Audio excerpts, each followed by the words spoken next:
Hey guys, I'm live again. Sorry, I had to move because my phone was getting so hot. Hey guys, thanks for coming live with me again. I had to move because my phone was getting hot because I was sitting in front of a window, and the funniest thing is, when your phone gets too hot, it just shuts down. It's like, it's so hot in here, it's like a sauna. Okay, so, I love your question, Melina. Serious, great question. So, Melina's asking my opinion on a fecal matter transplant, or an FMT. The problem with fecal matter transplants is obviously, like, for people that have really severe issues like Crohn's or ulcerative colitis, there's been a lot of people saying that it's worked really well. But I've also had multiple clients that have done a fecal matter transplant and haven't really seen any benefits. And then there's also people that have gotten them done and gotten them worse because, or their things have gotten worse. Because the problem is, like, I guess the philosophy behind a fecal matter transplant is if you take the bacteria from a healthy person and you implant it into someone's gut, then it can actually repopulate the gut and recolonize the gut and change the ecosystem of the gut, in theory. But the problem is that our stool analysis abilities are not really very enough high tech to really test what's in people's stool. And so we don't know enough about stool testing or have really the right kinds of tests to screen someone's stool and make sure that the stool you're implanting from somebody else, which is a bodily fluid, is going to be safe for you. And so there is a lot of risk involved. We don't know, how certain bacteria react together. We don't know, there's so much we don't know about stool and we can't test about stool. And so, like, I've looked into it for myself because I struggled with a lot of digestive issues and, like, rashes and things. And after I was doing research, sometimes I pull all my hairs out after I wash my hair. From a lot of what I was seeing is there's actually a lot of risk involved as well, because when you're taking the stool from someone else and implanting it into you, you're running the risk of implanting viruses, infections, pathogens that their body and immune system has adapted to actually handling, but your immune system hasn't adapted to handling those things. And so, you run the risk of actually maybe making things worse. So, in all honesty, there are people that do it and are fine and see improvements. To me, I think it's too much of a risk, honestly. Like, I'm just not sure until they know more and they have a better screening process for stool. I would never put somebody else's bodily fluids into me that has not been tested. Your hair is so pretty. Thank you. I appreciate it. How much protein can I eat in a sitting? I was told too much in a sitting can turn into sugar in the body, and how much protein in a day? Yeah, that's the funniest thing is, like, people are like, too much protein can turn into sugar in the body, but you have to understand it's not as simple as that. Usually when people stupidly simplify science, they just butcher it. So what you have to understand is that carbs and sugar raise blood sugar, right? That's their job. And blood sugar is a good thing. You don't want it too high and you don't want it too low. Your cells need sugar and they should be taking in that sugar. So carbs and sugar raise blood sugar. Protein's job is actually to lower blood sugar. And so it kind of keeps it in check, right? Keeps everything in balance. And saturated fats help you burn those things. However, when we eat too much protein, we can actually get our body's blood sugar to drop too low. And so remember the process I was explaining about how when your blood sugar gets too low, your body turns on red alert and will make you crave carbohydrates at first because your body's like, can we get some sugar here, please? But if you don't intake any carbs or any sugar in that situation, then what happens is your body has to make sugar. And so what does it do? It raises cortisol, and then cortisol breaks down the tissues, and then the tissues get sent to the liver, and then the liver turns it into sugar. So that's how protein turns to sugar. It's not quite as simple as protein turning to sugar. It's more that too much protein in a sitting can lower your blood sugar too dramatically and make your body have to actually make more sugar if you don't consume enough sugar. That's why sometimes after a protein-rich meal, we can actually feel like we're craving something sweet. It's because our body's like, dude, we need a little more sugar here. So I don't recommend eating more than 30 grams in a sitting. Like, you don't need to be like, oh my gosh, like, give me all the meat, man. Like, it's just more like you want to get like a balanced amount. Like 25 to 30 grams in a sitting is tolerable. Or if you're like eating 5 or 6 small meals throughout the day, then obviously you would just divide your protein needs for the day. So usually I recommend women have about 100 grams of protein. That's like your minimum. And then if you go over, that's okay, but you want to kind of keep it around 90 to 100 grams. And so if you divided that throughout the day, that's really not that much per meal, you know, like it'd be like 20, 30 grams or so. So yeah, I wouldn't like go crazy with the protein in one sitting, but I wouldn't like worry about protein turning to sugar either. As long as you're, again, that's why I've like always emphasized, you need to be eating protein, carbs, and fat. Like you always need to be eating protein, carbs, and fat because they all play a role in blood sugar regulation and liver function. After I eat certain foods like gluten, I get sores on my tongue. I'm not sure if it's inflammatory or some sickness. You know, obviously if you've gotten checked by a doctor and they said it's fine, honestly, I get the same thing. I get sores on the corner of my mouth when I eat gluten, and that is because it inflames me. Like it makes me feel horrible. I rarely eat gluten any longer, but when I did, I would always get sores on the corners of my mouth, which is inflammation. And I've seen a lot of clients with inflammation get both canker sores, tongue sores, sores at the corner of their mouth whenever they eat a food that they don't react to. And that could be something as simple as like kale, or it could be gluten, which gluten tends to be the most inflammatory food, so that would make sense. A lot of women find that gluten just doesn't work for them. I personally think everyone is better off if they just don't eat gluten, but obviously I know we live in the real world, so I think there's a fine balance. It can be like a treat, but I wouldn't make that a part of my daily diet for sure. Thoughts on colonics or coffee enemas? I'm a big fan of coffee enemas. I've talked about that. Actually, I have a story highlight about that. I love coffee enemas. I use them regularly on myself and in my practice. It's one of the things that helps me with so much healing because I used to just feel so awful. Like, I don't talk about it a lot, but I used to be very sick, you guys. Like, there was a point in my life where I could not even get out of bed. So I use coffee enemas a lot, and they've helped me so much. They help eliminate symptoms. They're so incredible at detoxifying. Remember that a coffee enema is not a cleansing enema, it's a retention enema, so you don't really use a ton of coffee when you retain that. You really try to, I usually recommend, like in my coffee enema guide, I talk about using I think 6 cups of water, but then I recommend you splitting it into 2 separate enemas. So like really not that much. 2 to 3 cups of coffee, of the coffee solution is best because you want to be able to retain it for like 15 to 20 minutes.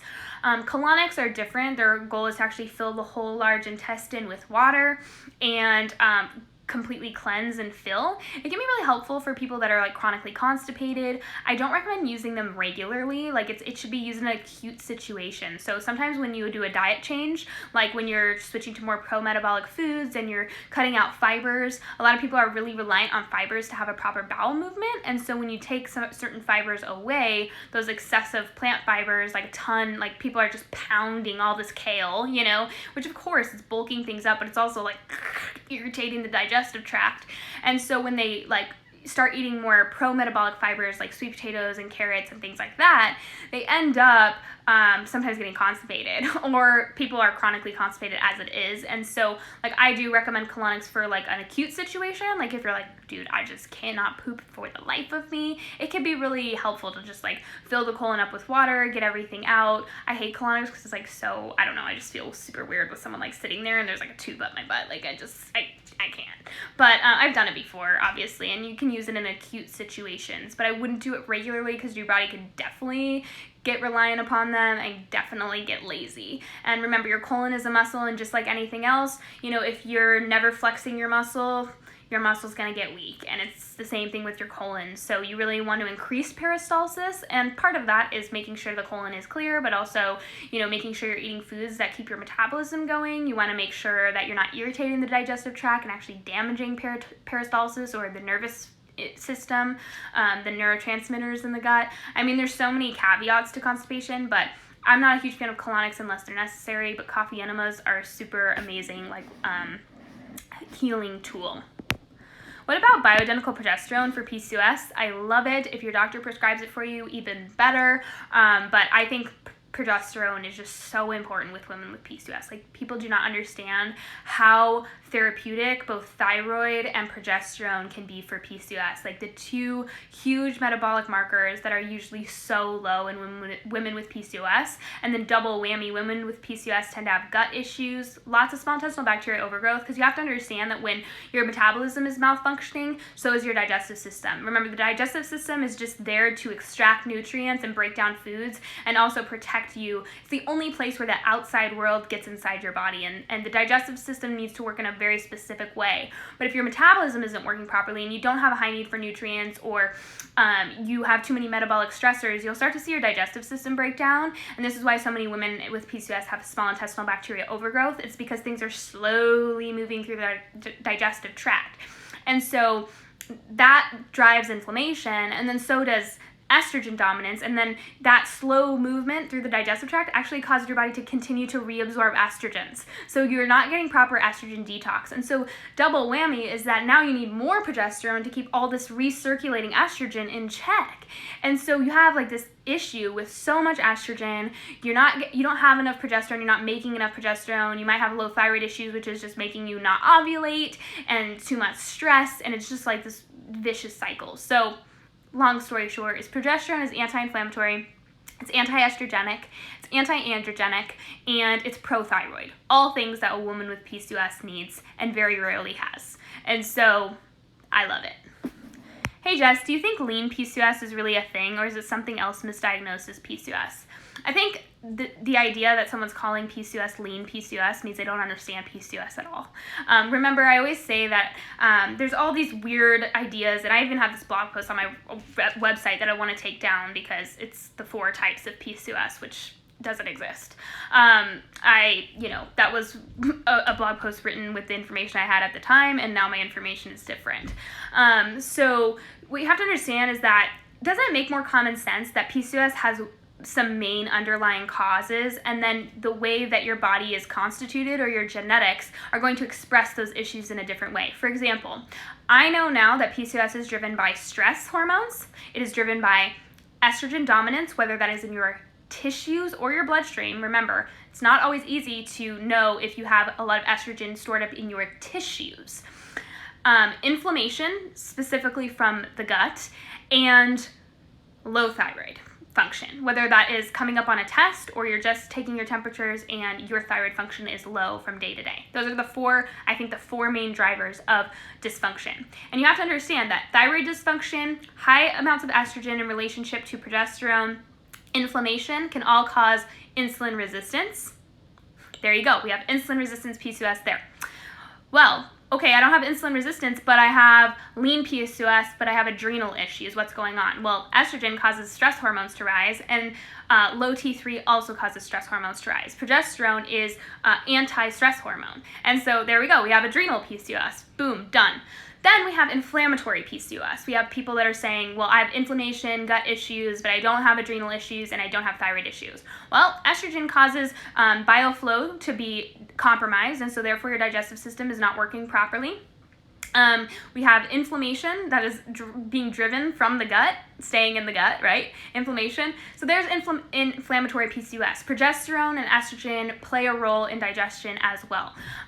So I believe, me personally, and from all my observations, that it doesn't really make sense that there's different types of PCOS. I think there's some main drivers of PCOS that are being misunderstood or not even looked at very closely, and they're expressing themselves in different ways in different women. I don't think PCOS is rooted in insulin resistance. I think insulin resistance is a cause or an effect, not a cause. I think that inflammation, estrogen dominance in relationship to progesterone, and thyroid issues drive PCOS, regardless of if it's lean, insulin resistant, inflammatory, thyroid PCOS, whatever it is, that's all the same to me. It should all be treated the same way. Can varicose veins develop when being on birth control? Is that a warning sign to stop taking it? Well, yeah, there's actually, like, if you read the I always recommend people, like, I know that we don't do this, but you should always read the pamphlet of your medication. When you read the pamphlet of your medication, it's most likely going to make you want to not take that medication because there's so many side effects. And one of the things is, like, sun sensitivity, skin issues, skin tags, melasma is a side effect of birth control, or liver aging spots, and varicose veins is also one of those side effects. It's actually usually in your birth control packet that comes with it. Is there anything in specific that I can do to help hirsutism and PCOS? I've been healing my hormones, but the hair growth under my chin seems to be getting worse. So like I said, it really comes down to the fact that the hair follicles are kind of overreacting a little. So I've heard of topical DHEA being helpful. I've also heard of, like, topical anti-inflammatories like turmeric. Cocoa Kind Skincare makes a turmeric stick that's helpful.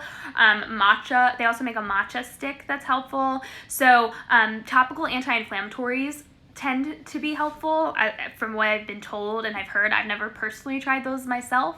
I've seen hirsutism really improve by just getting stress hormones low, by balancing blood sugar and just getting everything regulated.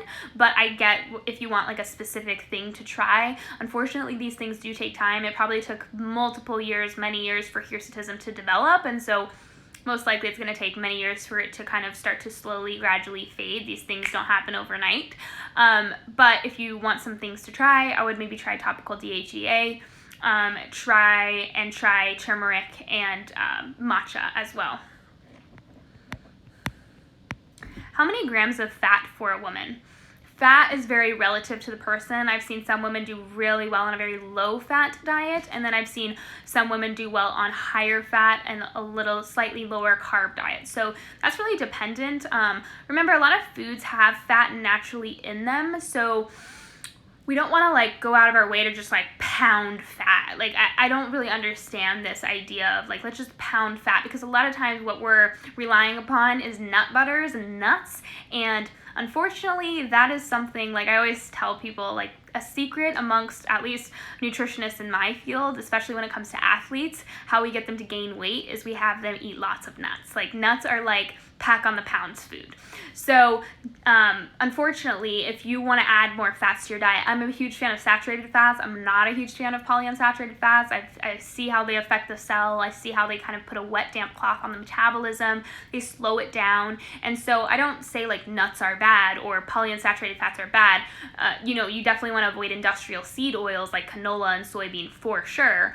But I would not, like, I always say casual avoidance of nuts is probably a good idea, especially when you're trying to heal your metabolism. They're just very inflammatory. They're hard to digest, first of all. You have to understand that nuts and seeds actually are, like, the plant has put everything, all of its strongest plant protectants into that seed, because that's its baby. That's the future generation of that plant, and that plant wants to live as well.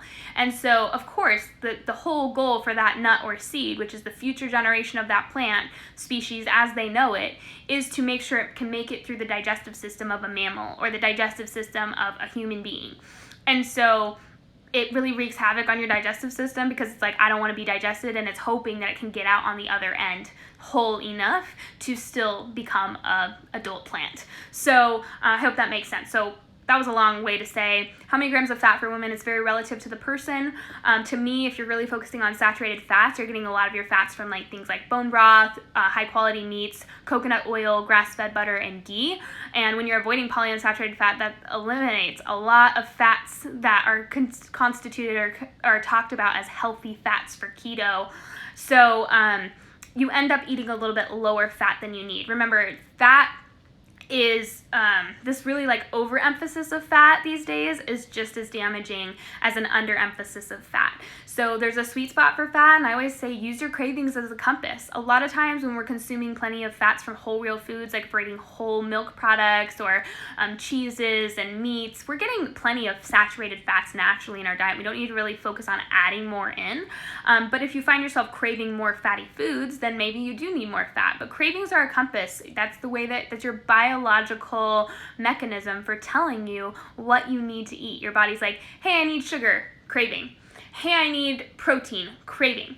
And so your body knows where you get specific nutrients, what foods they come from, and will make you crave those foods. That's how cravings work. Your body is very smart, you guys. Like, think of it as one of the most sophisticated biocomputer you can ever even imagine or dream of. Your body is 10 times more smart than that. And so, you have to understand that your body's wisdom should not be overridden. And when it comes to asking how much of this should I eat, or how much of this should I eat, or how much of this should I eat, it's more like, how much is my body telling me to eat? Do I have insatiable cravings for salt? I must need some salt. If I have insatiable cravings for fat, I might need some fat, and so on and so forth.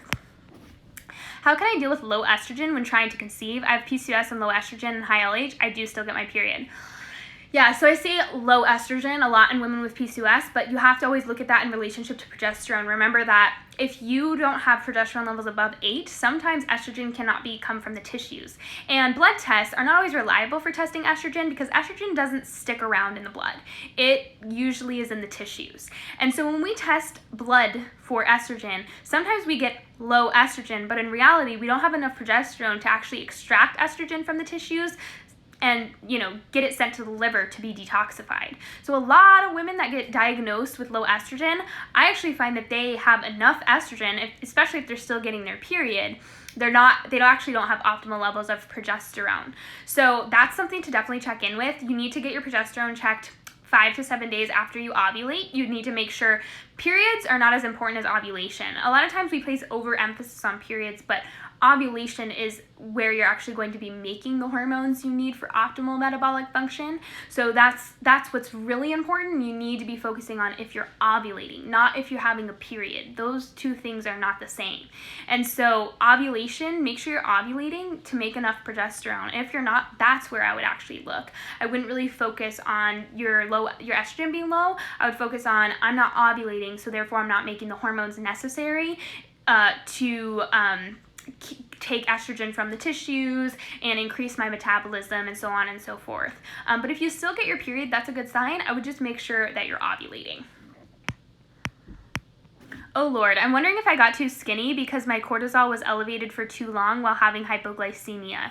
Tissue being eaten most probably. Absolutely. So some women, long-term starvation, I'm not saying you're intentionally starving yourself. There are some women that do, and that's called an eating disorder, but some women unintentionally don't eat enough. They either, read in a Vogue magazine one time that Beyonce ate 1,300 calories, and so that's what they should do, not realizing that that's enough calories for a 2-year-old.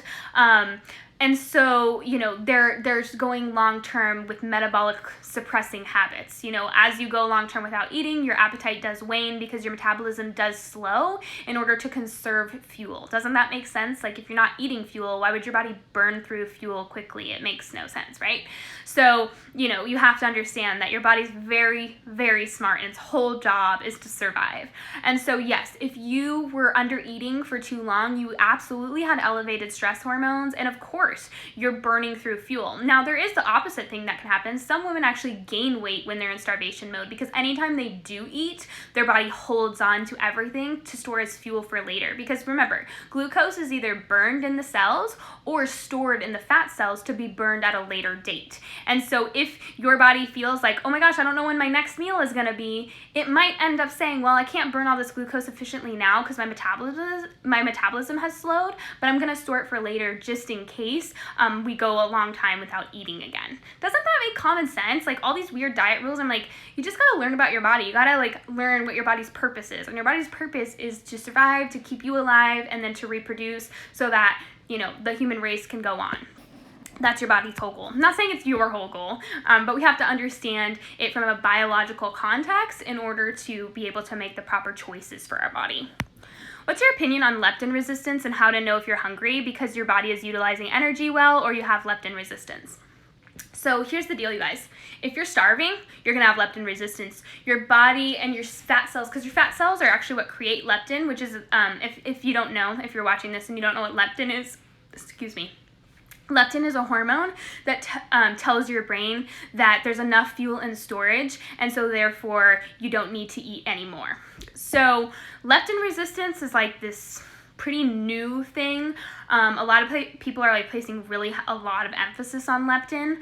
The thing is with leptin is, what's in the fat cells is going to directly affect how much leptin they create. So remember, fat cells can open up to hold both glucose, but your body actually can store lots of toxins in fat cells. And if your liver's not functioning optimally and your body has too much of a toxic load, it will send things to a place that is protected to metabolize at a later date. So for example, let's say you drank alcohol, you were exposed to Lysol that day, and you put self-tanner on your skin. That's a huge toxic load. Your liver has to go through all those things, but your body's gonna prioritize metabolizing the alcohol first because it's cellular poison.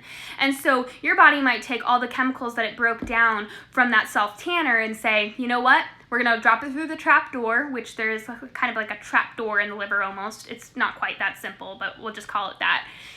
Puts that stuff back into the bloodstream, and then the body actually puts it in the fat cells because that's a place where it's not really going to affect you. It's just going to store there. The fat cells expand to hold on to those toxins, and then at a later date, your body's going to break down that fat cell, take the glucose out, take the toxins out when it has the capacity to go and detoxify those things. And so, the health of your cell itself, the fat cell, which creates the hormone leptin, is going to determine how much leptin you create. And then the place where your body's at survival wise, if your body feels like it's in starvation mode and stress hormones are high, why would your body respond to a hormone that's telling you to stop eating? That makes no sense, right? So stress hormones, I believe, play a huge role in leptin. Your response to the hormone that tells you you're satisfied and you don't need to eat anymore. I find that once we really focus on getting blood sugar levels regulated and getting stress hormones down, and then also making sure the liver is functioning well so that you can make T3, which is the cellular, what's going to help you metabolize in the cell, that leptin levels really take care of themselves. There's so many people that are like focusing so heavily on leptin, and one of the biggest things that people with leptin resistance are told to do is to only eat once a day. Why? Like, I can't even handle it. So you have to understand that when you only eat once a day, your stress hormones stay high, and it makes people are like, leptin resistance is so hard to heal from. And I'm like, actually, it's really not. But if you're eating once a day, it absolutely is. Why is gluten so inflammatory? So, honestly, you just opened a can of worms. I just want to thank you for that. So, I don't believe it's actually the gluten itself that is the problem. I believe that there's something called trypsin inhibitors in wheat specifically. So we've really, over the course of the past 100 years, we've hybridized wheat. So what happened is wheat started out with 27 chromosomes. Wheat was not a grass, wheat is a grain. But scientists being what they are and Monsanto being what they are, they were like, let's mess with nature. And so they took grass and they started to inbreed wheat and combine it with grass. So wheat became this hybrid of both grain and grass, and no longer was just a grain, it was a grass. And when was the last time you went in your backyard and started chomping down on some grass? Never. You don't know how to digest grass. That's for cows, right? They have 3 stomachs for that. You cannot digest grass. And so what happened is every time they inbred it with grass, the chromosomes doubled. So then it became, 27 plus 27? It became 54 chromosomes. And then it became, doubled. And now wheat has all these chromosomes and is not just wheat any longer. It's grass. It's a grass wheat or grain hybrid, and we cannot digest it the same way that we used to be able to. And what happened when we inbred that is grass is very high in gluten, which is an inflammatory protein, but it's also high in something called trypsin inhibitors. And trypsin inhibitors act directly on the microvilli in the small intestine. Your microvilli are these small finger-like projections that are meant to attached to certain nutrients. So, think like amino acid attaches to the microvilli carries it down into the bloodstream. And that's the purpose. But the trypsin inhibitors really start to wear these microvilli down. It kind of causes them to malfunction. They're like, what the heck? Like, it's just constant inflammation. And so here we are eating this, I don't have a problem with wheat. I don't have a problem with gluten. The wheat from, more like a couple hundred years ago was very easy to digest and break down and absorb. But the problem is now we don't have access to ancient wheat at all, because almost all of the wheat has inbred with this hybridized wheat. So even ancient wheat that had 27 chromosomes doesn't really exist anymore. I mean, I'm sure Monsanto has it somewhere, but we don't have access to it. So all of the breads, all of the wheat that we're exposed to nowadays is not wheat, it's wheatgrass. Like, we don't really absorb or break down grasses very easily. Now, sourdough, when you actually do a traditional sourdough, I'm not talking about like sourdough you buy at the store that has yeast in it. I'm talking about traditional sourdough that just has flour, a sour starter, water, and salt. That is traditional sourdough recipe, nothing else added. When you allow the wheat to ferment and to be broken down by the sour starter, it does break down these hard to digest proteins and does make it easier to digest. So if you were like, I cannot break up with my gluten bread, I love gluten bread, I can't handle gluten-free bread, like that's gonna be a hard no for me, then I at least encourage you to consume traditional sourdough as the bread that you eat. What is your degree in? My degree, actually, my bachelor's degree is in business. I actually was going to become a lawyer. And so, but I've always known I wanted to start a business. And then while I was in college, I got very sick and started to study health and wellness, and it became my full-time passion, my full-time job. Then I went back and got multiple certifications that allow me to do this. And then I'm also right now pursuing, or I shouldn't say pursuing, but about to pursue my master's in clinical nutrition and integrative medicine. So my bachelor's degree, unfortunately, is an unrelated to the health field, just due to my path changing after it was too late to change my major, and I wasn't gonna go back and do a whole nother bachelor's, like, hell no. So yes, I have a degree in business, but I have multiple certifications. I started out as a certified personal trainer, then I became a clinical nutritionist, a functional diagnostic nutrition practitioner, and then I'm also a certified holistic health coach. We would love to hear the whole story of your health history, since you struggled with so much and now you're fine and healthy. Yeah, so I started getting really sick. Well, I've always struggled with stomach aches since I was a very little girl, and never really felt great. Like, all my friends are even like, I remember when Jessica was like 7 years old and she's like, I just don't feel very good. Like, I wasn't a high energy young girl because I just never really felt that great. And then once I went through puberty, it was just really rough from then on. Like, I had really horrible, heavy periods. Like, I remember going places and just being so worried that I was just gonna bleed through everything, like my underwear, my pants, because it happened to me all the time.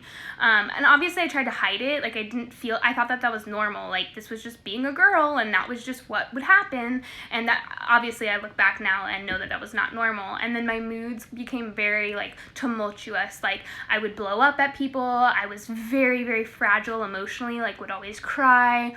I do believe that when I was a kid, I was chronically constipated. Like, and that's such a, like, weird detail, but I do think that contributed to my health issues quite a lot, because I was chronically constipated, so I wasn't getting any, toxins out of me, and that probably contributed so that when I went through puberty, I was having such severe estrogen dominant symptoms. Now, obviously, hindsight is 20/20. I knew nothing at the time. It was just, to me, I thought that was like the epitome of being a girl. Once I was 15 or 16, I can't remember exactly when I was put on the pill, but I actually I had Kaiser at the time, which you guys know, like, Kaiser is like, I went to Kaiser, the gyno tested my progesterone levels, and I still remember to this day her telling me that I was low in progesterone. Now, obviously she didn't test my thyroid, but the reason that I went to the doctor in the first place is my mom was really concerned because I had a 6-week period. I was just bleeding and bleeding and bleeding. It was like a watery, thin blood that I wouldn't stop, and she was worried. Like, I was feeling so, like, anemic almost. And so she was like, what do we do? You know, she was in this rock and a hard place. And so when we went to the doctor, obviously the doctor was like, well, she's low in progesterone. And so of course her thing was, let's put you on a low dose progesterone pill.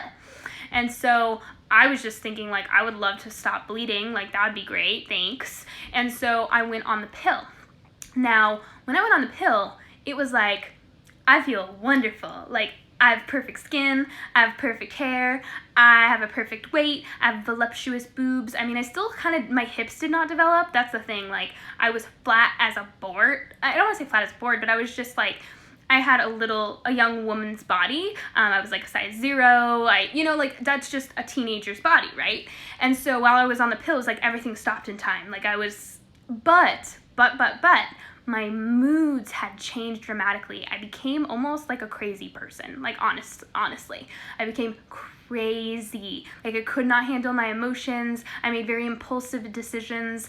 I was attracted to boys that I look back and I'm like, why was I, like, attracted to that person? I was, like, such a jerk. I had really severe brain fog. Like, personality-wise, I almost was a different person on the pill. But I didn't realize that it was the pill causing that. I just thought, like, I think a lot of people just thought, like, well, she's just a teenager. Like, she's crazy, you know? And now I look back, that was not me at all. I was always a very good kid, very dedicated to my studies, always did the right thing, you know, grew up in a really good family. You know, like, I just wasn't that person. And so then around like 18, I started to get interested in health. I was an athlete through high school, so I was a swimmer. And I ran, I loved exercise, and I think that maybe contributed as well, because I was always in that chlorinated pool twice a day, doing intense exercise. I mean, I probably burned 5,000 calories a day, if that, and I was definitely under eating at the time. I was also struggling with bulimia during that time, so I would eat, and then I would make sure I would exercise excessively to make sure I exercised more than I ate. And I was probably eating like 800 calories a day, and I was swimming for sometimes 4 hours a day. Like, it makes me cringe, right? All the while on the pill, all the while. So then I decided to start pursuing personal training. I started to get a little bit more interested in health, and I wondered, like, why am I even on this synthetic birth control? It makes me feel uneasy. Like, it started to make me feel uneasy about taking it. Started skipping it because I was just like, whatever. I wasn't sexually active, so there was no reason for me to be on the pill besides my hormonal issues. So I knew nothing, and I just went off. Like, I was like, I'm just gonna not take this anymore. We'll see what happens with my periods. It should be fine.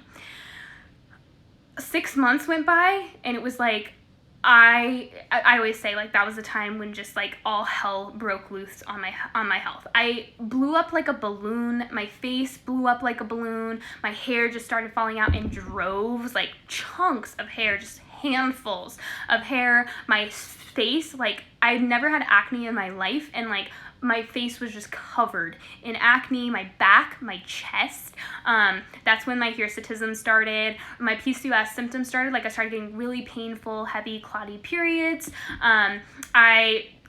It just was like, and then my mood started changing. So my moods have always been greatly affected, and my digestive system has always been very sensitive. And so my digestion was awful. I went back to being really, like, chronically constipated. My moods, I really, like, fluctuated between anxiety and almost like a depression, I would say. But I got to a point where I was, like, very weak. So my joints were inflamed. I was crying all the time. I was just, like, energetically weak. And I did get to a point where I actually could barely walk up the stairs. All the while I was in college. I started college when I was 16. So I was trying to get a degree all the while. And it was just too much. Like, life became just so much. And, like, I got to a point when I was 19 where I'd been to already multiple doctors. Everyone said, your tests are normal. You should I got referred to a psychologist multiple times. Multiple times I was told, you need to see a mental health professional.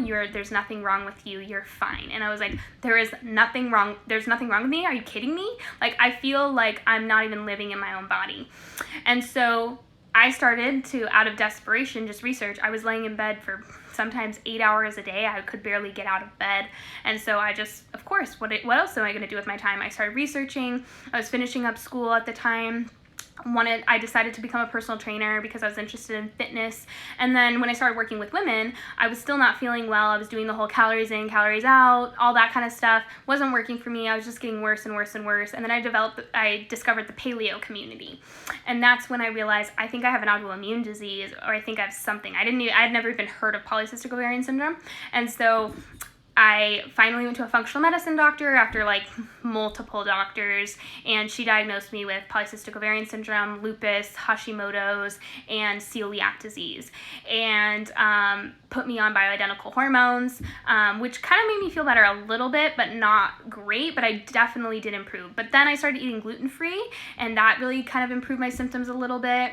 Then I started eating paleo, which did help, but not like completely. And then like I just became more and more restrictive because I didn't really realize that all my lifestyle factors were playing a role. Like I was working 4 jobs, I was not taking care of myself, I was chugging coffee because it's paleo.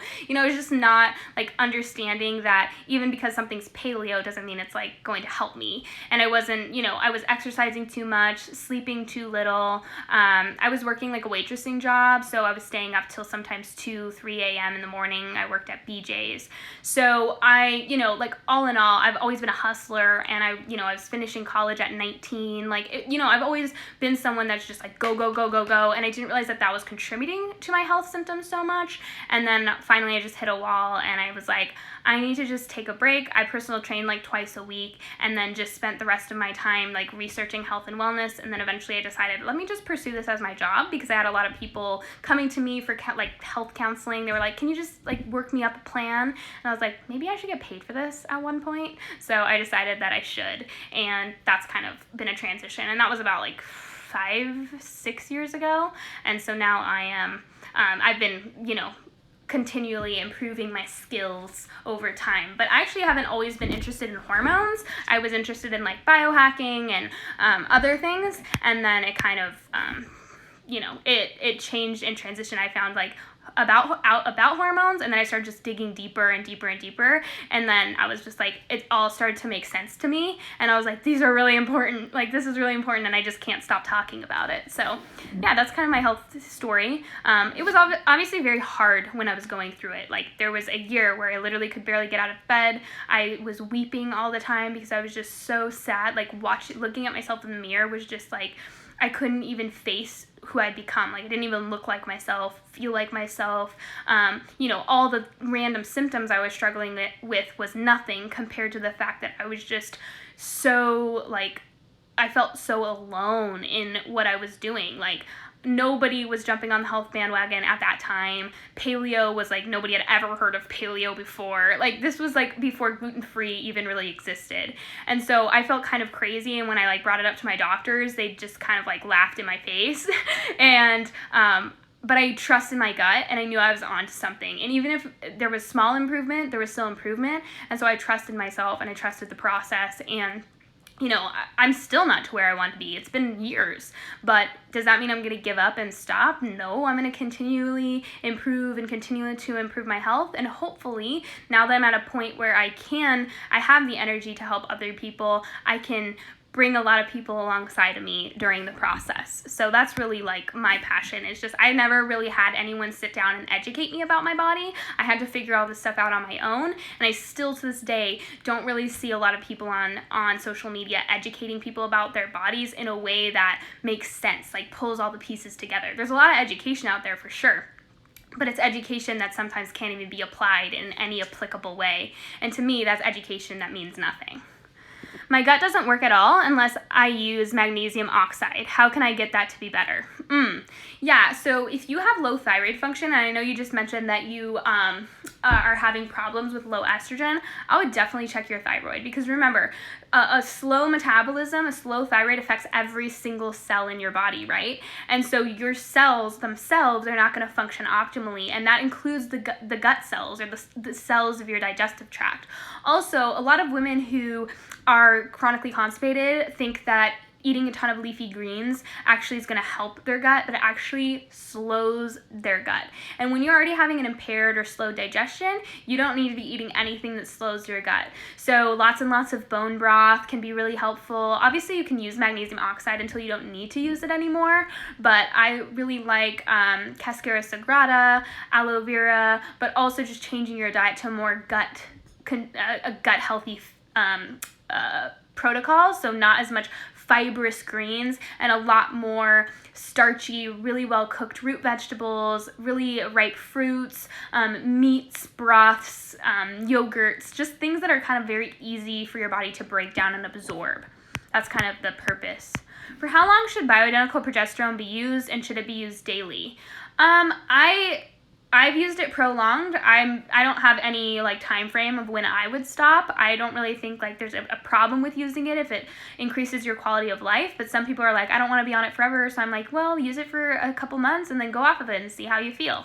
That's really relative to the person. When it comes to using it daily, remember that your body only makes progesterone when you ovulate, so you want to use it in the natural patterns of your body. If you are going to, ovulate around day 14, you would want to use it from day 14 all the way up until your next period when you no longer make progesterone anymore. So I would use it in the natural patterns of your body. I don't recommend using it daily, but I'm not a doctor, so I recommend if you're working alongside of a doctor to take it due to your doctor's recommendation. If you're doing it on your own, I do recommend looking into taking it according to the natural patterns of your body, or from when you would ovulate all the way up to your period. My child was born with excessive hair and has kept being that way, no period yet. What has the name of the brand and of stick of turmeric lip hair? That is Coco Kind Skincare, their turmeric stick. Hi Jessica, your thoughts on home saliva test for hormones? I think that saliva can be helpful in some cases, but I actually prefer a urine test or a blood test when it comes to hormones. Saliva tests are not that accurate because so many factors can affect the saliva. If you're trying to measure stress hormones, saliva can be a lot more accurate, but for sex hormones, not super accurate. Hi, Jessica. Oh, sorry. Hi, Jessica. Thanks, Jess. Have a wonderful day. Thank you. You have a wonderful day, too. Hi, Jessica. What are your suggestions for healing cystic acne and hair loss? Confused whether it's an adrenal thyroid issue or a gut infection like Candida. Usually it's both. I'll be honest. They go together. It's not one or the other. I think sometimes we think of gut and hormones being separate issues, and they're intertwined so deeply, it's crazy. So I usually recommend, remember, when you have an adrenal thyroid issue, your gut will be affected. And so you could put all your effort and time into treating your gut issue, Candida, for example. But if your metabolism is under functioning or your stress hormones are high, your immunity will be down. Your immune system is suppressed when your stress hormones are high. Because why would your body fight an infection when you are in fight or flight mode? Your body's goal is to get through that very moment, not to think about surviving from a virus or an infection like Candida. And a lot of times it's both. Your immune system can only be on high alert for so long. So, that's why I'm coming out with Fully Nourished first. Fully Nourished is going to come out, and then my gut program is going to come out, because I think healing your metabolism, or at least getting started healing your metabolism, is way more important before you take on gut health. Because if you're just trying to kill something like Candida with a bunch of herbs or whatever you found on the internet, you're not realizing that if your stress hormones are high, that's just causing more stress on the body. And if you're not metabolizing things well, that includes metabolizing chemicals and toxins in the liver and getting them out of your body. So here you are killing a bunch of viruses and bacteria and parasites and yeast and fungus, and your body can't get the toxins out quick enough because you're not metabolizing things well. So when it comes to cystic acne and hair loss, it's usually so hair loss, like I said, is a very, very complex issue. It's more of a metabolic syndrome or issue than it is a symptom. Remember, your hair follicles are like mini organs. They have very high needs for nutrients, and they have very low tolerance for stress. And so I really focus on whole body balance when it comes to hair loss. When it comes to acne, or especially if it's cystic, remember, we have a name called acne for a very deep bacterial infection in the skin. That's what acne is. So if you look at it that way, I have a very deep bacterial infection, I have a very compromised skin barrier, then you have to think of in terms of what's going to help that. Well, getting your digestive system functioning by increasing your metabolism is great. Making sure your body's detoxifying estrogens very well. A lot of times acne is due to estrogen. And you need to be detoxifying that very, very effectively. And so that is all boiled down to the liver. And what does the liver need? The liver needs B vitamins. It needs sugar, proper sugars. It needs proper saturated fats. It needs lots and lots of protein. It needs all those precursors, so minerals, specifically sodium and potassium. So your goal is to actually create a foundation and not just take like something like milk thistle to detox your liver. And then once you've created the foundation for your liver, then you can actually go and take things like milk thistle or dandelion root and things like that. But I would definitely put a lot of emphasis on focusing on liver health and just overall eating regularly, keeping blood sugar balanced, which will keep your stress hormones very low. I ovulate and bleed regularly and have a pretty normal, healthy cycle. Low thyroid symptoms and gut issues have been a thing for a long time too. Yeah, so again, I would really focus on the liver because that's where, the liver and the thyroid are intimately connected. You can also make sure that when you ovulate, you're making enough progesterone. So if you ovulate regularly, but you still have symptoms of low thyroid, you do maybe want to get a progesterone test after you ovulate to see how much progesterone you're creating. Your optimal levels are usually above 8 nanograms per deciliter. Anything lower than that shows suboptimal progesterone production. You want to make sure that when you ovulate, your ovulation's lasting. A good way to tell if you're making enough progesterone is that your luteal phase is lasting 12 to 14 days. If your luteal phase is lasting, let's say you ovulate at day 22 and you have your cycle starts at day 28, and your luteal phase is only lasting 6 days, that shows that your corpus luteum, or that gland that makes you progesterone, is not doing well. It doesn't have enough nutrients, it doesn't have enough thyroid hormone, it's not doing well, and so you're probably not making enough progesterone. So I would really focus on liver health when it comes to the thyroid, and then eating regular balanced meals that have protein, carbs, and fat to lower stress hormones. I'm losing hair like absolutely balding. What can I do truly? Like I said, hair loss is a systemic metabolic issue. It's not one symptom. It's not like, oh, take some biotin and your hair is going to be better. Your hair follicles are little mini organs at the very tip of your skin. And so you need to make sure that you're getting plenty of nutrients to those hair follicles. And then the hair follicles have enough T3 to metabolize those nutrients. And then in addition to that, you need to make sure that your estrogen levels are not high in relationship to progesterone, because estrogen is very inflammatory. And anything inflammatory in the body is going to inflame the hair follicle, which is going to cause irritation and damage, and the hair follicle will shrink. You'll see your hair get really weak and brittle, and you might even see it fall out. And that's what's happening. So if you really want to get into the science of hair loss, I really like a book called Hair Like a Fox by Danny Roddy. It's very scientific. If you can't handle it and it goes over your head, I'm sorry, but if you really want to understand hair loss, it is a very complex issue. It's not something as simple as take this, do this, done. It's more like we need to restore the function of the body, and losing hair slowly or rapidly shows that metabolic stress is very high at that moment, that the body is prioritizing nutrients for survival and doesn't give a rip about your hair. And I know that we feel like hair is a life or death situation, but the body's like, well, something's got to go, and that's going to go. What are the tests to get to make sure the body is ovulating? You just want to get progesterone tested 5 to 7 days after you would think ovulation. So usually if you have a regular 28-day cycle, that's usually around day 21 to 23, you would check your progesterone, then get your blood tested or get a Dutch test and see where your progesterone levels are at. And if they're really low, that probably shows that you didn't ovulate, or if they're like slightly low, it might be that you ovulated but didn't make a lot of progesterone. But you can also just take your temps, put a basal body thermometer underneath your tongue right when you wake up, before you go to the bathroom, before you get out of bed. You want to see what your resting temperature is, and 24 hours after you ovulate, you should see an increase in temperature, because if there's progesterone that's come into the picture, it's going to stimulate the thyroid. But I've already answered this in my last live, so any questions that I get a repeat, I'll let you guys know that I've already answered this. Make sure you go back and watch the live. How to bring cortisol down? Is thyroid problem from stressors, or thyroid problem causes stress? Chicken or the egg incident? Yeah, so here's the deal. It's both, but inflammation in the gut can cause your stress hormones to be high, which will suppress thyroid function.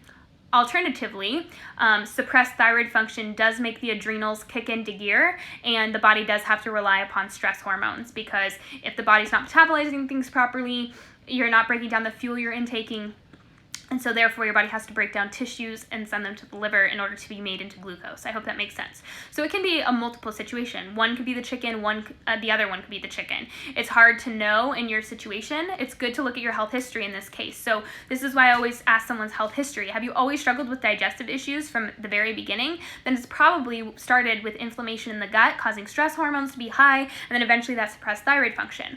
Or did you always struggle with more thyroid-like conditions, cold hands, cold feet, hair loss, dry skin, feeling kind of like you're swimming underwater, like very slow, everything's slow.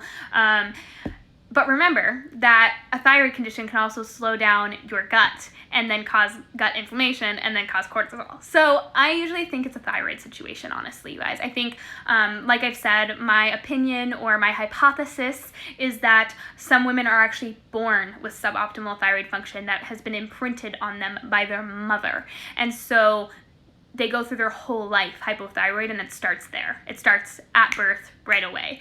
And over time, it becomes worse and worse and worse. It causes digestive issues. It causes an inability to detoxify properly, because if your metabolism is suboptimal, so is your detoxification. And so it kind of causes this chain reaction over time. I personally think that it starts with thyroid function, but it can also maybe start with gut dysfunction. I just don't understand, if you had a robust metabolism, why your gut would start dysfunctioning so bad. Because usually a robust metabolism means a robust gut, and a robust gut that's functioning properly, meaning you have tons of hydrochloric acid and digestive enzymes and proper small intestinal and proper gallbladder secretion. All those things would mean that you wouldn't overgrow bacteria or parasites or anything like that in your gut. Your gut would be functioning, you wouldn't be constipated, you'd be having regular bowel movement, like all of that. So I think it's the thyroid that really starts the chain reaction. Can HPA axis dysregulation, low testosterone, low DHEAS, low progesterone lead to late missing ovulation? Absolutely. The thyroid, and so you have to understand that when it comes to HPA axis dysfunction, this is just another fancy term that's being thrown around and people are not understanding it. HPA axis dysfunction is the breakdown. It is the breakdown of the body. It's not, oh, it is being caused by this maybe one thing, HPA axis dysfunction. It is the breakdown. That is the master thing that starts to happen, and everything else kind of falls under it. So HPA axis dysfunction just means that your adrenals are overproducing stress hormones, which automatically means your thyroid is suppressed. You cannot have one without the other. You cannot have adrenal dysfunction without thyroid dysfunction. It does not exist. They always go together. And so because stress hormones always suppress thyroid dysfunction, or thyroid, always. And high stress hormones also impair detoxification in the liver, which is where thyroid hormone is converted into active thyroid hormone T3.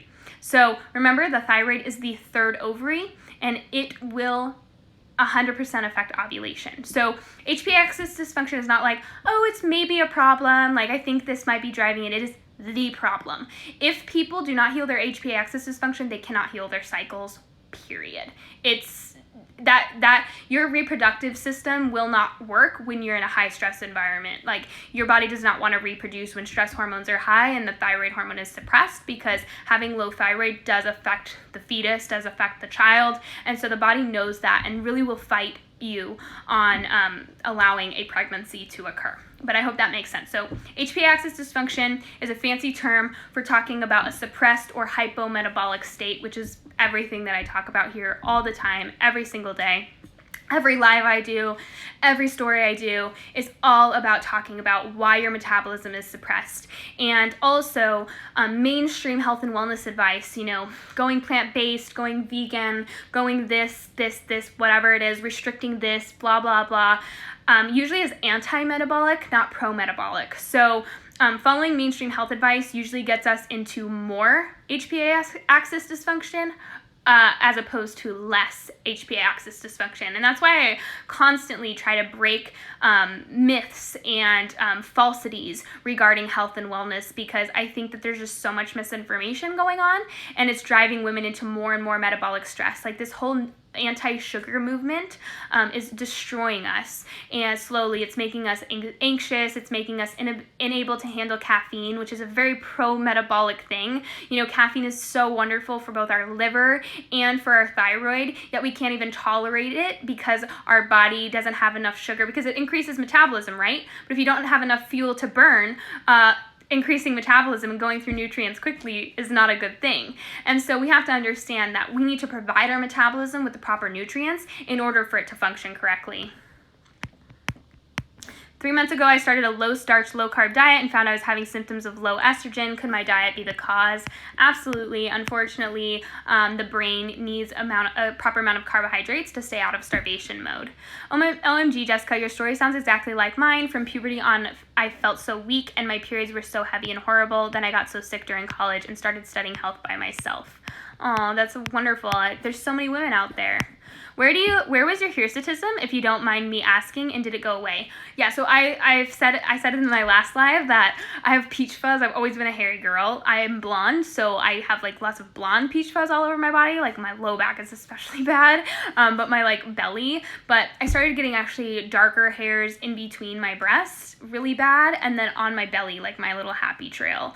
And I also have a mustache, obviously, but those are all things that I've kind of just dealt with. Like, I think a lot of women feel really embarrassed about hair, like, because apparently women are supposed to be like hairless mole rats. But remember, we also have hair. Body hair has a purpose. Would hormone or GI tests be recommended before Fully Nourished? I don't think they're really necessary. I've designed the program to really be a very low testing program for this very reason, to save you as much money as possible. Okay, guys, so Instagram's cutting me off. It's already been another hour. I have 30 seconds left. I'm going to make sure I don't get a question that I missed. Would you try progesterone cream or pregnenolone if it's stress at the root cause? Yes, pregnenolone can a lot of times lower stress. All right, and hi, can you explain why you want the liver to burn glucose and not fatty acids if you want to lose fat? Okay, unfortunately, I'm out of time, so I will absolutely answer that question at a later date. Love you guys. Thank you for joining me.